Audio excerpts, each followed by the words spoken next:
I think we'll get started. So my name is Wendy Schiller. I'm the Allison S. Ressler Professor of Political Science and International Affairs. I'm also the director of the Taubman Center for American Politics and Policy. And today we're very excited to have a Brown alum, class of 85, Congresswoman Deborah Ross from North Carolina. And we're just super excited to hear about her career trajectory, her path at Brown, her views on all things political, and sort of some perspective things about what the House might be doing in the next couple of months. So before I formally introduce Congresswoman Ross, I am going to read Brown University's policy statement on protest and demonstrations, just so we're all clear. Protest and demonstration are a necessary and acceptable means of expression within the Brown community. Protest and demonstration become unacceptable when they obstruct the basic exchange of ideas or disrupt the material or materially interfere with the normal functions of the university. Protests or demonstrations that infringe upon the rights of others to peaceably assemble, orderly protest, or free exchange of ideas, or that interfere with the rights of others to make use of or enjoy the facilities to attend the functions of the university are prohibited. In recognition of the importance of Brown's commitment to academic freedom and to the core mission of education and research, especially the importance of open inquiry, all members of the Brown University community must be able to advance and debate ideas and arguments inside and outside of the classroom, sponsor speakers and fora, and meaningfully engage across differences. Okay, so Congresswoman Deborah Ross, as I said, is an undergraduate graduate of Brown University at the undergraduate level. She's a civil rights advocate, a clean energy champion, an attorney, and a proud North Carolinian. She's was sworn into her second term in January of 2023, representing North Carolina's 2nd Congressional District, which includes most of Wake County. In Congress, Congresswoman Ross fights for equality, justice, and progress. She sits on the House Judiciary Committee, the House Ethics Committee, the House Committee on Space, Science, and Technology, and the Select Subcommittee on the Coronavirus Pandemic. She's also a member of the House Democrats leadership team, serving as Chief Deputy Whip and on the Steering and Policy Committee. In her first term, Congresswoman Ross became a leading voice on issues ranging from women's health and immigration reform to clean energy. 11 pieces of her legislation were signed into law, including bills to increase funding for sexual assault nurse examiners, enhance judicial ethics and transparency, and bolster North Carolina's offshore wind energy potential. She graduated from UNC Chapel Hill Law School and entered public service in 2002 when she ran for and won a seat in the North Carolina House of Representatives, where she served for more than a decade. And she worked on voting rights, funding transit and transportation projects, increasing access to affordable housing, and protecting and expanding health care. Prior to serving in public office, Congresswoman Ross served as a civil rights lawyer, helping to pass the South's first anti-racial profiling law and reforms to the state's juvenile justice laws. In private practice, she worked to build North Carolina's clean energy future and create thousands of jobs in the renewable energy sector. So please join me in welcoming Congresswoman Deborah Ross. Okay, so what I've done, Mike. You're on. So for recording purposes, we're going to speak into the mics, and then for Q&A, we will pass around a mic for the audience. So I have 10 leading questions, and then we'll open up the floor for everybody to ask their own questions. Okay, so the first question I like to ask returning Brown alums is what was your path at Brown, and how did it lead you into politics? Was there any course or professor at Brown that encouraged you to pursue your path? Well, first of all, I just want to say how excited I am to be with you. And I loved meeting with the students early on and interacting. Some of you are back, so I hope you enjoyed it enough to come back. But I'm really looking forward to your questions. So I came to Brown actually as a pre-med major. My dad is a doctor, and I was very good at science and math. I like to think I'm still kind of good at science and math. I love being on the Science, Space, and Technology Committee. But when I got to Brown, after going to a small public high school, and I got the course catalog, I was like, why am I only doing science and math? And so I changed to be an international relations major. I studied 2 languages. I always took a science or math class because I like science and math, including I took like modern physics. It was crazy, some of the classes I took. But then I really homed in on taking classes, particularly in international politics. I took economics. And then I traveled abroad. I was in the first class of Brown's program in Lyon, France, where I studied for an entire year, taking every class in French, including all of my exams. And so I would say there were probably two classes that stood out that have helped me along the way. One was a law and society class that was considered a pre-law class, and I can still remember some of the cases we talked about in that class. And then I took a class in international politics, really from World War II on, with Professor Nordlinger. And he was the person who wrote my recommendations for law school. Finally, and I talked about this very briefly, actually with the Brown Daily Herald, but not earlier. When I was at Brown, it was still the Cold War. We still had a Berlin Wall. It was still the Soviet Union. And so I studied a lot about nuclear weapons and disarmament. And I did a senior independent project on deterrence and nuclear weapons with a visiting professor, Richard Smoke, who's no longer with us. Yeah. And I would say that was my first truly independent research project. I went to Washington, D.C. in the Library of Congress and worked one-on-one with him and really took a deep dive into arms control issues at age 21. And that gave me an idea for the kinds of broader foreign policy I might be able to work on. And so that's a great description to lead us into the next question that some of the students I think might be very interested in, which is, what did you do for your summers? And how did those internships, do you think, shape your experience or create opportunities? So I did not do like a Washington or Capitol Hill summer, but I had great summers that I think really prepared me for public service by working on skills that you need other than policy skills. So after my freshman year, I went and worked for my uncle's advertising agency in Chicago. And my uncle, he's kind of a slick operator. And I had a different view of how you sell things and advertise things. I had never seen somebody be that slick an operator. But I think that was a good preparation for politics. And really my ability to tolerate, not necessarily portraying things in the most honest and factual light. So needless to say, I did not go back to the advertising agency.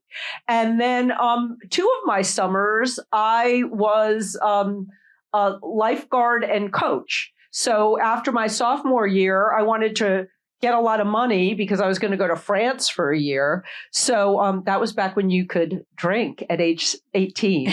So I got up really early in the morning and coached swim team and taught swimming lessons. And then I was a barmaid at night so that I could make the maximum amount of money to take with me to Europe. But that taught me how to work 20 hours a day, nonstop, which is frequently what I do in Washington, more 16 hours a day. And then after my junior year, much to my parents' dismay, I got a job in Italy and stayed for the summer and taught swimming in 3 different languages. But it was a really fun summer, and I got good at a few languages.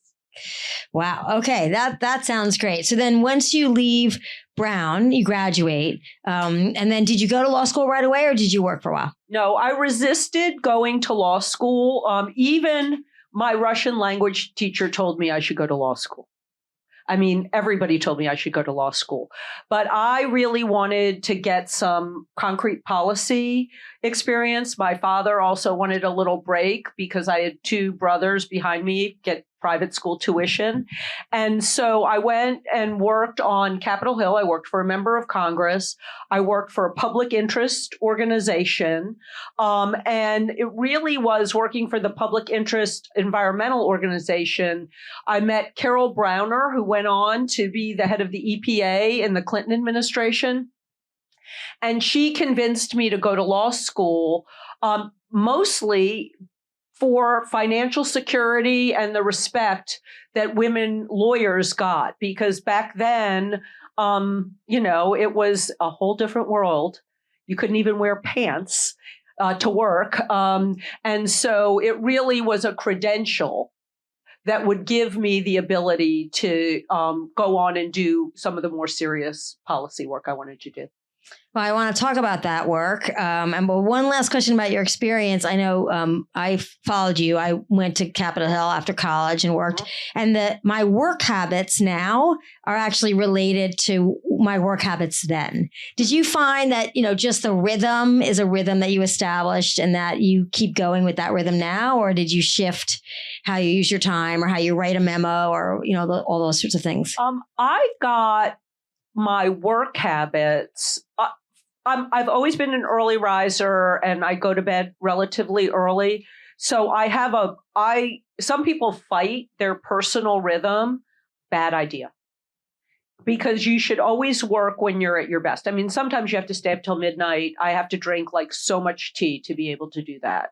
But so I owned my rhythm kind of early on. And I was a swimmer. We swam early in the morning and all the rest. I got my work habits mostly when I worked for a private law firm right after law school, because the standard of excellence that they demanded and the critique and what clients would pay for or not pay for was a whole different level. It wasn't just my motivation, but it was, paying clients that wanted things when they wanted it, partners barking at you. I just went down memory lane with one of my fellow associates from that time. You've got to do this. You're not going to work on the weekend. Back then, though, the thing that saved us, you couldn't send attachments to an email. So the FedEx deadline was when you got to go home. That's right. I remember that. That's true. It was good because you got to go home. So you were talking about your interest in policy, particularly clean energy. You've been very successful for basically a term and a half, Congresswoman. To talk about the environment, literally, no pun intended, of the House of Representatives now and what the attitudes are towards climate change and towards clean energy. There's a new poll that just came out that had a fairly stunning number, which is 70% of Americans believe that climate change is a problem and needs to be addressed. And you would not have seen that number 10 years ago, right? It would have sort of shifted to progressives, but it's widespread. So tell us a little bit about what people are thinking in the Democratic Party and the Republican Party on clean energy and climate change. So there's really been a sea change on this. There's now a group, Conservatives for Clean Energy. There's a Republican kind of mini caucus that deals with energy issues and climate issues. They don't like to say climate change a lot. They, talk about climate issues, weather issues, resilience. There's a different lexicon. But when I was first working on these clean energy issues, when I was in the state legislature, there was a very clear partisan divide. Since then, I think for a variety of reasons. Part of it is electoral because there are many Republicans. I mean, Teddy Roosevelt was, our conservationist president, and also young people who care about these issues. The other thing that came up when I worked on this in the North Carolina General Assembly, we passed the first renewable energy portfolio standard in the Southeast, which basically said utilities had to have a certain percentage of their energy come from a renewable energy source. That had first one in the Southeast. It happened right before the recession. And during the recession, a lot of people lost their jobs. People weren't in real estate and banking. Clean energy had a huge boom in North Carolina because the utilities were required to buy it, and they had to buy it from somebody. So people came into the state and set up solar farms and wind farms and renewable natural gas, which is basically poop to power. And I did biomass and landfill gas, and that was done all over the state of North Carolina. And there were local communities that were suffering, but these jobs were coming in and people felt good about the jobs. And so people who all of a sudden had a clean energy job source during the recession were like, well, I can't hate clean energy so much because you're providing a job when there aren't other jobs. And young people who generally leave rural areas would stay and work in those jobs. And so we started to get a contingent in North Carolina of Republican legislators who were pro clean energy. But what they say is all of the above. So that means not just clean energy, but also oil and gas, particularly natural gas, but including everything in the mix. I've found a lot of support, particularly on offshore wind. I do that with Congressman David Rouser, who represents the Wilmington area. We've done a lot of work on that. And then John Curtis from Utah is the main person in the House who leads that caucus. He's been fabulous. And I think he might be running for U.S. Senate. So to replace Mitt Romney. So it's not everybody. And I'll close with this. I'm the ranking member on the Environment Subcommittee of Science, Space, and Technology. And the way we deal with these issues in that committee is mostly to talk about climate change by talking about changes in the weather and how to mitigate changes in the weather. And that's been kind of a safe space, but also a bipartisan way to work on these issues. So that leads to my, and you're welcome. You can come in where you can sit comfortably. There's some seats. I know it's just like my teaching my class. Come in a little bit late. You don't want to take the front seats, but so we do have several students from North Carolina in the room, and then some come from suburban areas, some come from a more rural area. And thinking about parallels to Rhode Island. So Rhode Island has done offshore wind, which has been really important for Rhode Island. But thinking about building an economy that will retain young people. So Rhode Island struggles with sort of, are there enough jobs, and people want their kids and grandchildren. And this is a state that really believes that if you're going to Massachusetts, you're going out of state, even though Massachusetts is 15 minutes to the east, or Connecticut, right, is not that far either. Your area or the area around your district, Raleigh and the whole Wake County, that is experienced enormous boon in population and job growth. What would you say that, from a House member's perspective in Washington, what are the kinds of things that we in Rhode Island should be asking our House members to do to try to cultivate that same kind of economic growth and clean energy environment? Well, the seeds for the Research Triangle were planted generations ago. I mean, they were planted by Terry Sanford, who, basically was governor when Kennedy was president. And he really believed in bringing the business community and our educational institutions together. So always having education at the heart of any kind of business that we do, having that innovation, training the next generation of talent. Terry Sanford started our community college system, which has been extraordinary. I mean, the community college that I represent gets grants from the National Science Foundation because it's been around for so long and it is so plugged in to the innovation economy, which is extraordinary.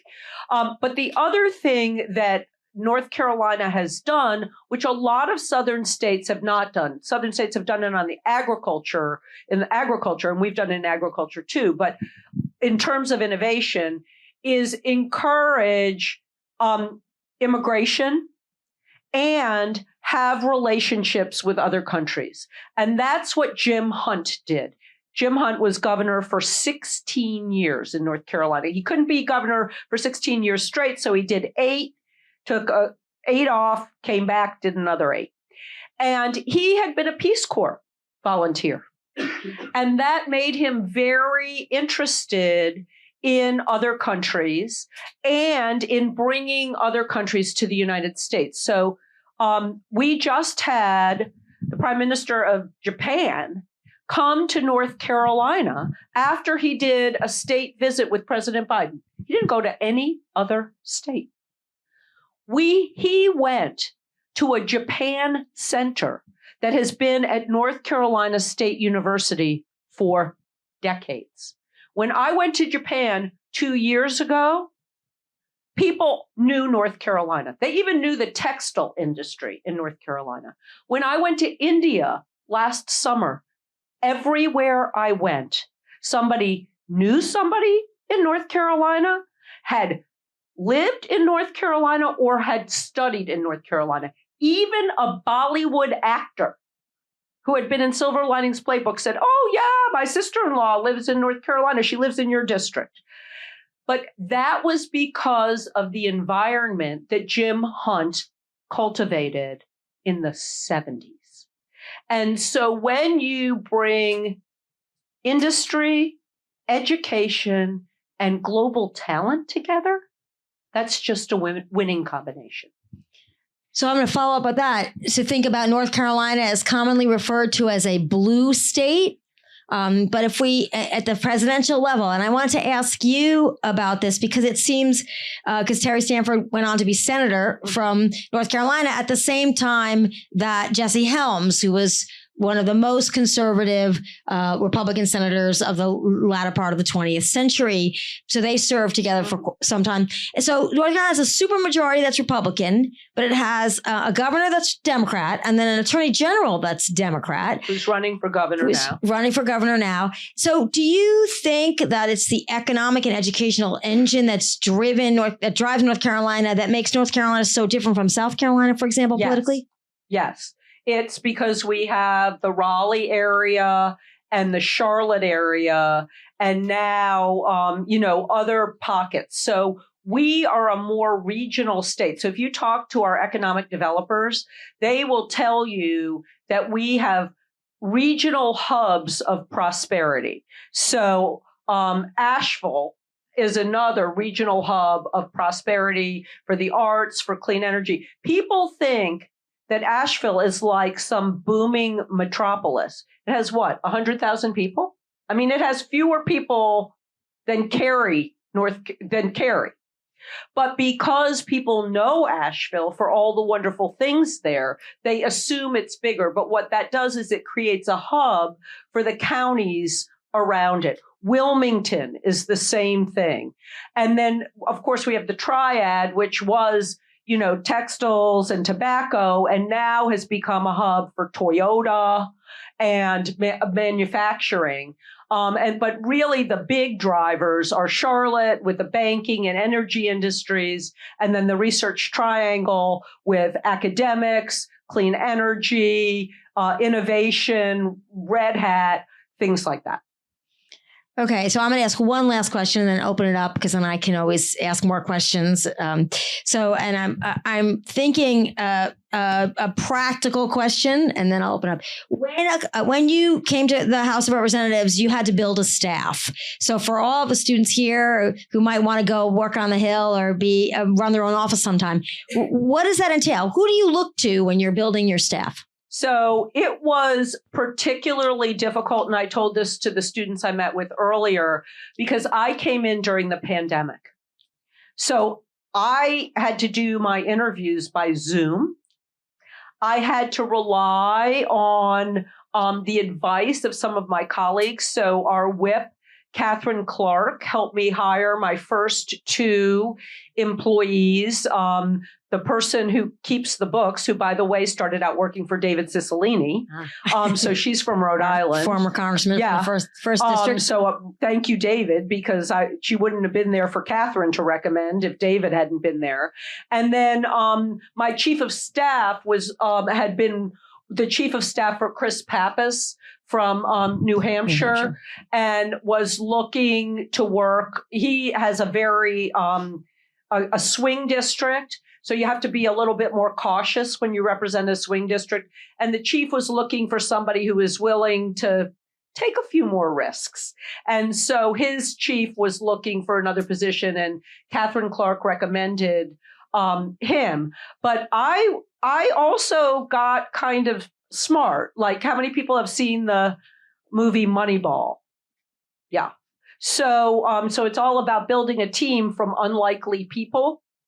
And so here I was, a freshman, and we had a new Democratic administration, and the Senate was looking like it was going to go Democrat, and all these new people elected. So who wants to work for a freshman Democrat when they could work for the administration or whatever? So I started looking around for people who I respect who lost their election. So I hired 2 people from Donna Shalala's staff. So basically I went poaching around, figuring out. And then there were a couple people who had worked from North Carolina, who had worked for other members and really wanted to work for a North Carolina member. And so they came on my staff. And then back home, my campaign manager became my district director, which is frequently what happens because they really know people in the district and what the needs of the district are. And then Congressman Price, who had been serving North Carolina forever, he was the dean of our delegation, retired. So some of his district staff people came to work for me. And then we hired other young people, more junior staff from there. Wow, sounds like a great collection. David Price was a political scientist, actually, and he served, then he left Congress, he lost his seat, and then he wrote a book about being in Congress, and then he ran again and went back to Congress. So it's a pretty interesting story. So I'd like to open up the floor for questions, and I've got one in the corner, then I've got And you have to say your name, what year you are, where you're from, and then you ask your question. Okay, so I have 1, 2, 3. Yeah. Hi, I'm Donnie. Hi, I'm Donnie. I am a senior, so I'm graduating in a month. And I'm from New Jersey, the 5th congressional district. I am really interested in the nuts and bolts of governance. And I'm wondering, when you're a new congresswoman, you've been on the trail for a year, I don't know how long it is now, maybe the campaign is forever, but you don't know your colleagues in the House for the most part. How do you also have ideas because you've been on the trail for a while, you're running for office. How do you take those ideas and then sell them to your new colleagues you don't really know and get a bill passed? And how long does that take to build those relationships and things like that? How does that happen? Yeah. So as Professor Schiller told you, in my very first year in Congress, I passed 11 bills. That's unheard of. And I think that there are 3 reasons that got done. One is I had been a legislator before. So I served 5.5 terms in the state legislature. I chaired committees. I was a whip. And I was one of the most prodigious, bill passers there, and was a lieutenant of one of the speakers when the Democrats were in charge of the House. So I had experience doing that. But the second thing that helps you get a bill passed is having your party be in charge, right? Because they want to help people get bills passed so that they get reelected, so they stay in charge, right? So because of my prior experience, I knew who to go to ask for help. And because of my prior experience, I was bold enough to tell the speaker that I would be happy to serve on the Rules Committee. Well, freshmen almost never. Donna Shalala got to serve on the Rules Committee, but she's not your ordinary freshman. Donna Shalala was a former cabinet secretary before and she university ran for, president. Yes, before she ran for Congress. Who knew the speaker. But I got to be on the Rules Committee because the Speaker needed to constitute the Rules Committee immediately because there were no committees yet, and we needed to impeach the president. And so I got a call before people got appointed to the committees, and my G.K. Butterfield, who had been from my state, he's also retired, told the Speaker I would be good on the Rules Committee. And so I got a call from the Speaker's office saying, is it true that you'd be willing to serve on the Rules Committee? And I said, yeah. I mean, I didn't even think that was a possibility. And then I got a call from the head of the Rules Committee, Jim McGovern from Massachusetts, who, by the way, is one of the most extraordinary legislators you've never heard of. And he said, welcome to the Rules Committee. This is in the middle of COVID, in the middle of an ice storm. You need to be here tomorrow morning at 10 a.m. We're going to do an articles of impeachment for the president. And so and then I went and got on WebEx. It was like my first time using WebEx because it was COVID. We weren't allowed to be in the same room together. And my husband, I drove like at 5 o'clock in the morning through the sleet. And my husband is texting me and I'm like, I'm in a committee meeting. He said, sit up straight. Everybody's watching WebEx on TV. I had no idea that the entire country was watching the Rules Committee. And then I didn't realize that because I was the most junior member, that I was going to be the last person to speak on that. And so that really impressed on me that, boy, this is going to be a big Congress. And the Rules Committee was the only committee that was constituted for a while. So we heard all the legislation. This was amazing because when you're on the Rules Committee, everybody who wants their bill to come through has to appear before you, and you get unlimited time to ask them questions. So after being on the Rules Committee for 2 months, I knew half of my colleagues, and the ones who were good and the ones who were, and they knew me. Meanwhile, all the rest of my colleagues were sitting in their office because it was COVID and we weren't allowed out of our offices. And so I really leveraged that to be able to ask them, can you hear this bill? Will you work on this with me? But I did that as a freshman when I was in the state legislature. I had an idea for a bill, and there was a more senior member who didn't really like me. And I call it the matriarchy. But I needed to get the bill through her committee. So I just made her like me. And we got the bill through, and then we did it together. And then she was so proud that we got this great bill through to help at-risk kids. So it's really working it. You got to work it, but you got to pay attention. And so many people, when they get elected, they think, oh, I have these great ideas and I have this great staff. It's all about me. No. You can get nothing done without your colleagues, particularly your senior colleagues.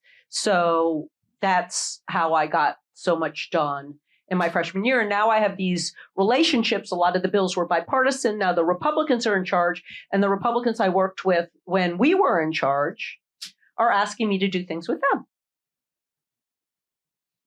So, and as many of you know, the House Rules Committee determines, it's a gatekeeper, it determines whether a bill can go to the floor and under what circumstances, which amendments can be offered, which cannot be offered. So it's a very, very powerful committee. Everybody has to go through the Rules Committee.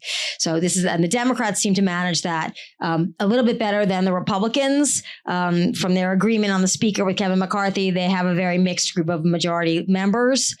So getting it through the Rules Committee is pretty tough for them right now. Yes, sir. Hi, Congresswoman. Thank you for speaking with us today. My name is Rohan, and I'm from Oregon. I was wondering... We got an Oregon thing going on here. Yeah, okay. I was wondering whether or not you could share some of your thoughts about nuclear energy and kind of this clean energy transition. Mm-hmm. And then if you're in favor of it, are there any legislative steps we can take to make integrating it into our grids easier? Yes. So I am not in favor of building great big nuclear power plants anymore. Now, I don't want to decommission the ones that we have because they're providing that regular, it's called baseload power, that you can turn on and off. if they get in bad shape and they're dangerous, then we got to do something about it. But I don't think we should build really big ones again. There have been some bad experiences with that, particularly in South Carolina. And they cost so much money and the costs keep going up that what happens is, if I get too wonky, just put your hand up and then I'll shut up about this. But the way you pay for it is to make current ratepayers pay for a plant that may not be online for 20 years. It's called construction work in progress. And then when their people's rates go up, but they're not seeing the benefit. What we've seen is actually more effective, more affordable, and easier to integrate with renewable energy sources are things called small modular reactors. Those are being used all around the world. Europe is really good at it. And the great thing about a small modular reactor is similar for gas, we have something called a CT, a combustion turbine. So it's smaller. You can turn it off and on. You can use it if the sun's shining or the wind's blowing, you can use that renewable energy. But the minute it isn't, you can have that small modular nuclear reactor make sure that we have 24/7 energy. And, we use a lot more energy now because of everything that we're doing with data, with EVs, with all of these things. And I am such a clean energy proponent for wind and solar. I've represented these people. But if it doesn't work and it doesn't go on first thing in the morning when it's dark or when it's cold or when people are going to be mad and they're going to turn on clean energy.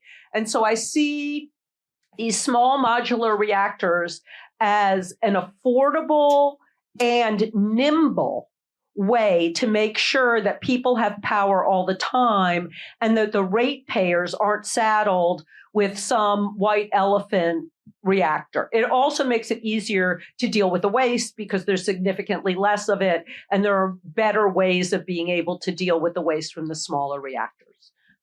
Did that answer your question? Ron's a little bit of a ringer. He has a background in engineering and energy. Do you like that answer? Okay. And so does Jennifer Granholm, our Secretary of Energy. Former governor of Michigan. So I want to just add for Rhode Islanders, we've had this issue with our utilities, right? So we have a very complicated energy transmission system, and we have had to pay in the last year, if anybody looked at their bills, a whoppingly large amount, a huge increase for gas and particularly electric. I mean, going from $35 to $80 for everybody across the board with just some exceptions.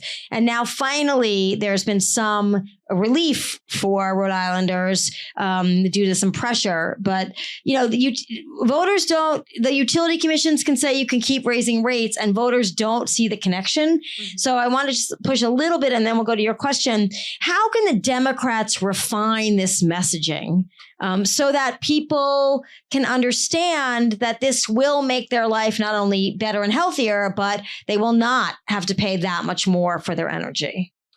Well, I think the key is two things: to talk about how much it costs to produce the energy. So there's less public resistance to solar now because solar actually has become cheaper to produce than other kinds of energy. I mean, there's two things that go into the cost of energy. Again, raise your hand when you want me to be quiet. But I represented the renewable energy industry dealing with what's called integrated resource plans, which is how the utilities say they're going to do an energy mix to make sure that you have energy all the time and how much it's going to cost.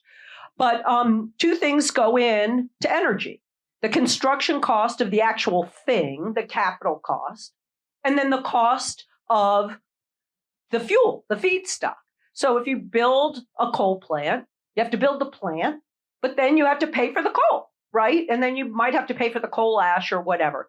If you build a gas plant, you have to build the turbine, and then you have to pay for the gas. And as we know, the price of gas goes like this, right? Depending on what Ukraine and the Middle East. And now, since fracking, which, we used to love, and now we've seen some environmental problems, the United States has become more energy independent and has had more stable gas prices.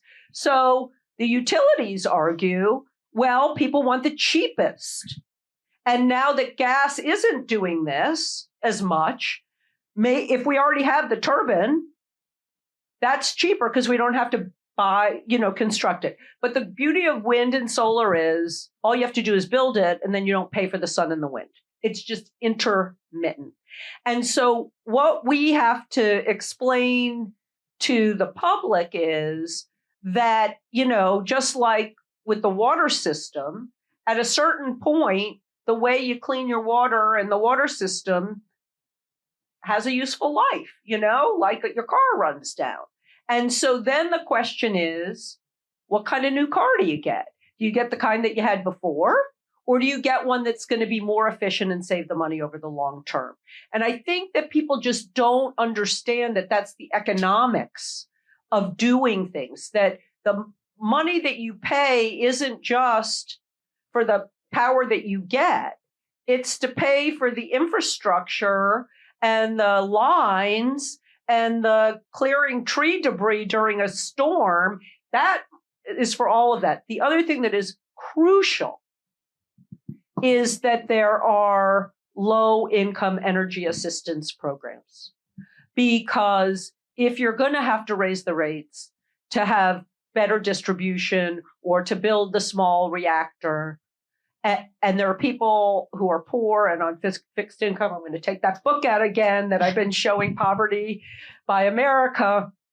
Some people simply cannot absorb that. And so, at least in North Carolina, every time they go for a rate increase, there has to be a separate program for people who have low income and poverty, so that they are not disproportionately affected by the increase in the rate. I know that's a long answer. I could talk about this all day. Next question.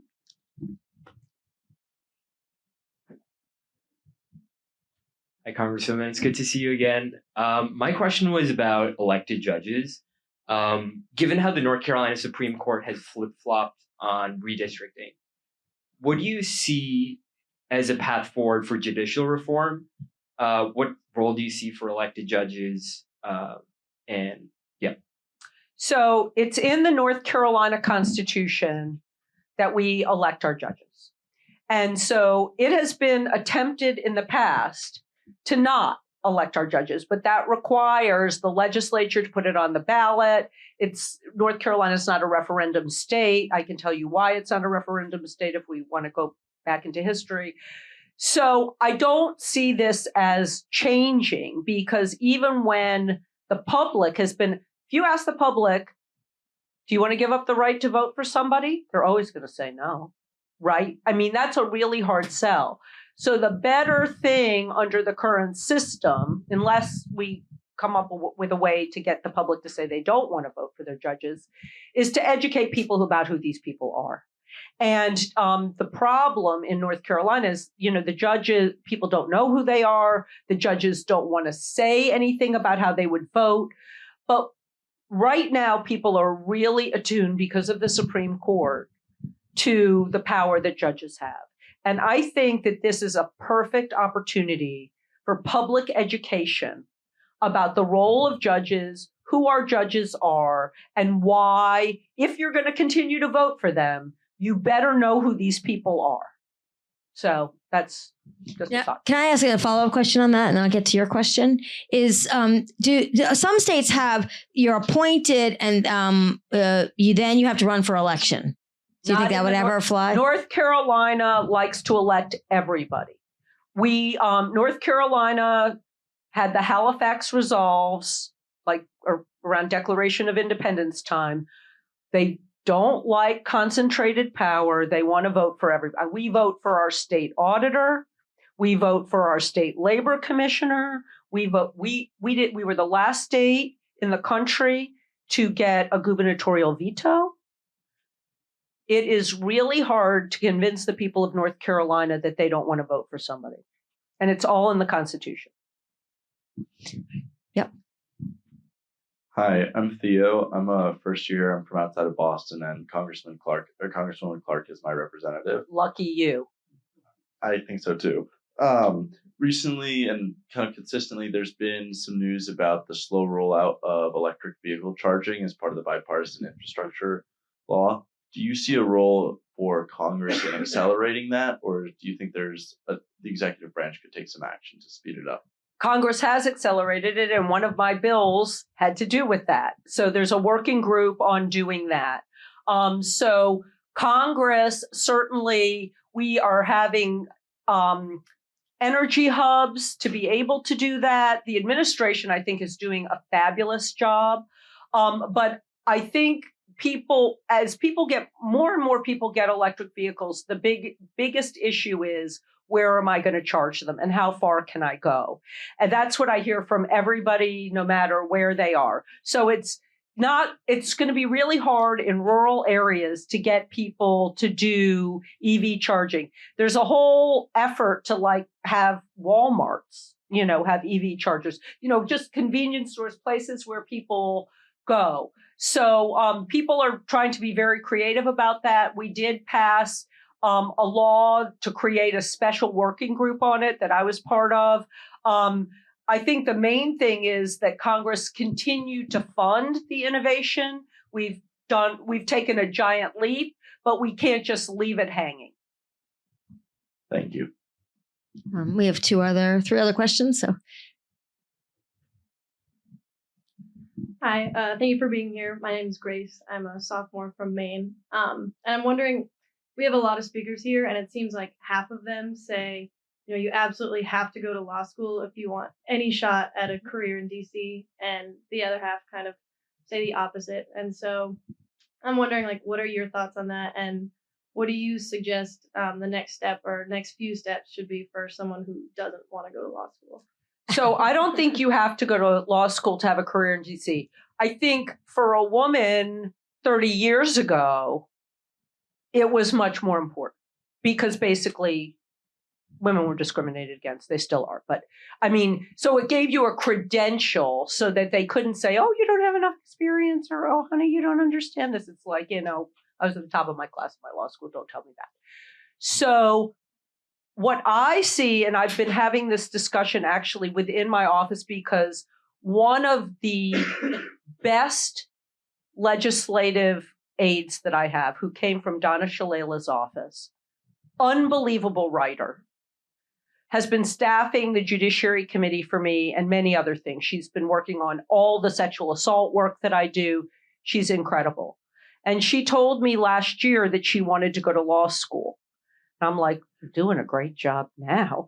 But what she wants to do, because she's been doing a lot of work, particularly on sexual violence in sports, that she wants to be an advocate in those areas. She wants to be a lawyer.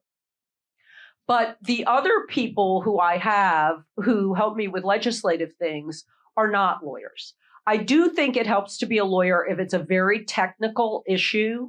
But my chief of staff, who is phenomenal, is not a lawyer. He's just really, really smart. And I cannot emphasize this enough, an excellent writer. And there isn't enough value put on that.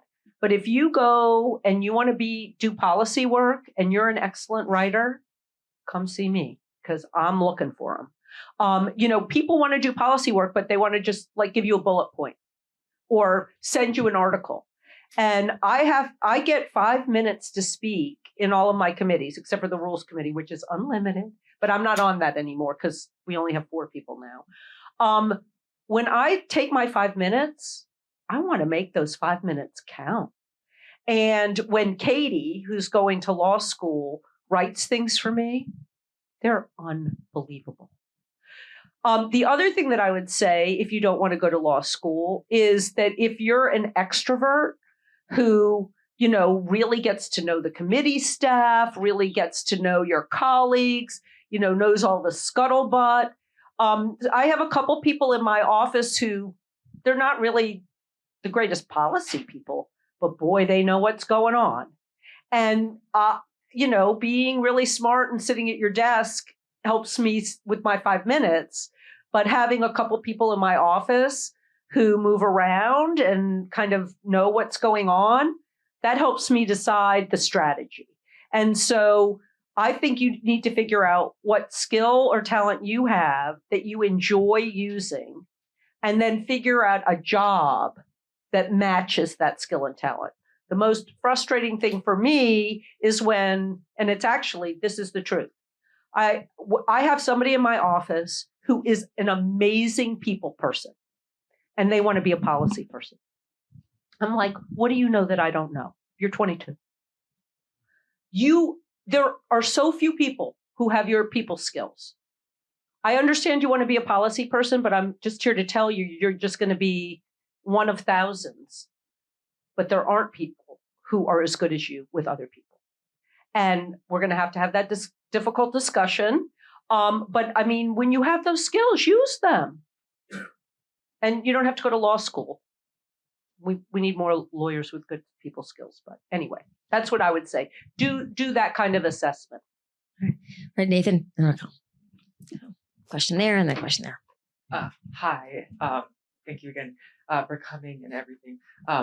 In this talk and before, you sort of touched on how many important legislative victories were achieved with bipartisan cooperation, with people and political parties sort of drifting more apart, and with many of the centrists and the moderates in the Senate retiring after next year. Are you concerned at all about the future of bipartisan cooperation? I'm always concerned about the future of bipartisan cooperation. I really went out of my way to foster it. When I was a committee chair, I'll tell you a funny story. There's a guy who used to serve in the North Carolina General Assembly. He had a very apt last name, Blust, because he was blustery. And he would just get up on the floor and talk. And he alienated a lot of people because he just liked to hear himself talk.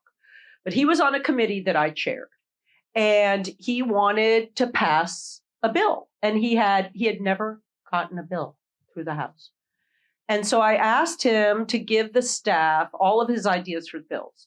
And I thought one of them was kind of a really good idea, could be bipartisan, and told him, I think it's a good idea, but you're going to have to work with stakeholders. You're going to have to get the stakeholders to do that, kind of workshopped it with him.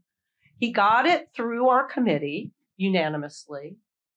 And then he actually got it. We got it on the House floor and it passed. And he got a standing ovation for doing that. Now, of course, the Senate did not pass this bill. But just doing that, everybody's got a good idea. You might not agree with everything that they do, but letting people shine in a way that can be helpful, regardless of what political party they're from, not only does that help them, but it ends up building the camaraderie of the committee, because then everybody feels valued in the committee. And then when you need the committee to make a hard decision, or you need to go to people and ask them to maybe reconsider what they're doing, they feel like they've been in a place that's serious and not just performative. That's how I chaired committees. I don't know if I'll ever get to chair a committee in Congress, because you got to be there for like 30 years, and I may not be there in 30 years. But that's how I deal with my person on the Environment Subcommittee for the Science, Space, and Technology Committee. What are your ideas? What can we do together? Can we pick some witnesses that we both think will be here rather than fight, so that we can get something done? So I think we just need more people who, as Nancy Pelosi used to say, want to be legislators, not, cable TV people or TikTok people. Not that there's anything wrong with those things, but it doesn't advance the country. Hi, my name is McConnell. I'm a sophomore from Colorado, and I wondered if you could talk just a little bit about your thoughts on the prospects for, in terms of the clean energy transition, reforming the permitting process for energy projects and transmission. Great question. I think it's going to get done. The problem, obviously, is that my Republican colleagues, many of them, not all of them, not John Curtis, who I told you about from Utah, just want to do away with regulation. And the Democrats kind of want to speed up things, which means getting more people to review the permits, holding people more accountable, getting 21st century computers so that you can deal. I mean, there's many reasons why the permitting process is slow, but there are ways that we can make it faster at the federal level. And so I'm for the ways to make it faster while still keeping the environmental justice, the NEPA, the other things. And I can tell you, I did a transit project through an expedited process, and we got it done. We just had to pay the consultants. We had to have the meetings. We had to hold our engineers to getting things done and say, we only have two years to get this through. We're going to get it through. So I'm for that. I will, though, say that one of the slowest things that's going on right now for permitting is going on because of NIMBYism and all sorts of objections, both from the left and the right. And I'll quote John Curtis because I respect him so much on this. I think that when we do these public projects, we need to be much smarter about where we do the public projects. There's no reason why you have to do the public project through a bunch of wetlands. There's no reason why you need to do it through a historically Black or Indigenous community. Find a barren area or public land or something. Like, why do you have to take somebody else's something away? We are a big country. It is not like we're Luxembourg. There are plenty. The reason why the project that I did that went through the NEPA process went so quickly was we did it mostly, we chose a route that took the fewest amount of private property through eminent domain. So yes, we had some number, because it's very hard to do a big project without there being private property involved. But we chose the route with the least amount of people who were going to be upset. And so there's been, this country, look at our freeways and what happened with, quote, urban renewal, which was really destruction of African-American neighborhoods. That didn't have to be the route. And the thing that's slowing up the permitting process both is, antiquated and not enough people doing it, and that we should create incentives for people to pick the smartest route. That'll happen faster. Okay, I'm going to save the prerogative for the last two questions. One's about Brown, one's political. We'll go with the political first. So as I said, we have a few people from North Carolina. We have Autumn, we have Lucy, we have you. You're from North Carolina? You were an intern and from North Carolina. Fahim's from North Carolina. Yeah. So what is it going to take for Joe Biden to win North Carolina in 2024? Is it possible? And how does the race for governor potentially affect turnout in North Carolina? It is absolutely possible for Joe Biden to win in North Carolina if he invests in grassroots voter turnout. I represent an urban area, the largest Democratic county in North Carolina. If we run up the vote, which is my job, I mean, I have a fairly safe seat. I have a campaign manager. I'm going to have 2 campaign interns working on voter turnout. If we in Wake County say we have 20,000 extra votes or 50,000 extra votes, that could be the determining factor. But we also, in the rural areas, cannot ignore the rural areas. We have to lose by less.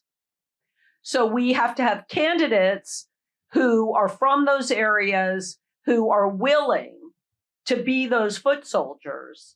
And, maybe they might win, but unlikely. But are willing to be out there, go door to door, get that local support so that even if they don't make it, an extra 500 votes or 1,000 votes. And when you put all of that together, because we're statewide, I mean, when Barack Obama won, he won by less than 20,000 votes in North Carolina. 20,000. I mean, that's nothing. I could get those votes in my district. And so during COVID, we kind of lost that muscle memory of how to do the grassroots work. I'm seeing some nodding over there. But we have got to do it again. I love knocking on doors because when you knock on doors, you see where people live. You have a conversation with them. You see their kids, their dog, what kind of car they drive, what paint colors they have in their house. I mean, you learn about people when you knock on their doors. And we need to get back to the serious door knocking. So I think he can do it if he and we invest. And actually, I think that Josh Stein, who's our current attorney general, who's running for governor, will outperform Biden and may help Biden by what he's doing all around. I also think Jeff Jackson, who's in Congress with me and running for attorney general, will help do that. We also have 3 African-American statewide candidates, one for superintendent of public instruction, which has now become a make or break crucial race, one for state auditor, and one for state labor commissioner. And so hopefully the fact that we have these 3 African-American candidates running statewide, running hard, will show the diversity of the ballot as well. Is there more than 1.1 million Black voters in North Carolina or something like that? There's like close to a million, right? Yeah. I mean, it's more than, yeah. Oh, yeah. There's, yeah. Maybe more. I think 1.5. Yeah. And we have a growing Hispanic and really growing AAPI community. So here's the Brown question, which is a nice way to close things. Looking back to your college experience, you were pretty explanatory about it before. If you could have done anything different at Brown, what would that be? I wouldn't have lived in Diamond my sophomore year. Does that still exist, Diamond? Oh, we walked by it. That's where you're moving. Yeah. We had. That's not your constituent. North Carolina is moving to. Well, the only reason I don't know whether it's the same now. We all wanted to live together. We had like 8 people, but it was near all the frat houses. So I'm all for fraternities, the freedom to assemble and do, but it was a little loud, and I'm not a late night person, as I told you before. So Diamond was not best for my sleeping situation. But I got to live with all my friends, and that's where we ended up on the lottery. So now that she's finished her second semester at Brown, and she's comfortable and happy and has a whole life here, you've now told her she's chosen badly for her housing. If you're a night owl and if you like beer and it's near the Ratty, I mean, if you get to the dining hall really quick. Yeah, it's great. But are the frats still all around it? Yeah. Okay. Yeah. So anyway. Well, that was funny. I didn't think that was going to be your answer. So thank you so much to Congresswoman Deborah Ross. We really appreciate that you came back. And it's so inspirational for all the students at Brown who sit in the chair and think this could someday be me. So thank you again.